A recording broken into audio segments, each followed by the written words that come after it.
कनिया सिलवट कहाँ बा हो? चटनी पीसे के बा। बिना चटनी के खाना रोज दे देता रू। तारा चटनी पीसे में इतना अस्कत लगता। बताओ हम पीस ले हम।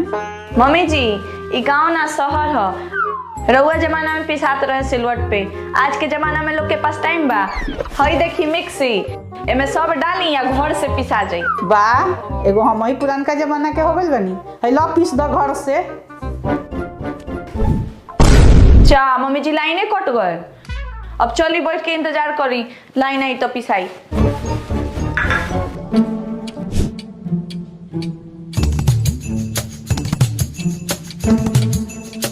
कनिया 2 घंटा हो गल अभी ले लाइन ना आए। हाँ मम्मी जी पता ना आज काहे इतना देर लाइन कटले बा। छोड़ी चटनी, चली खाना खा ली।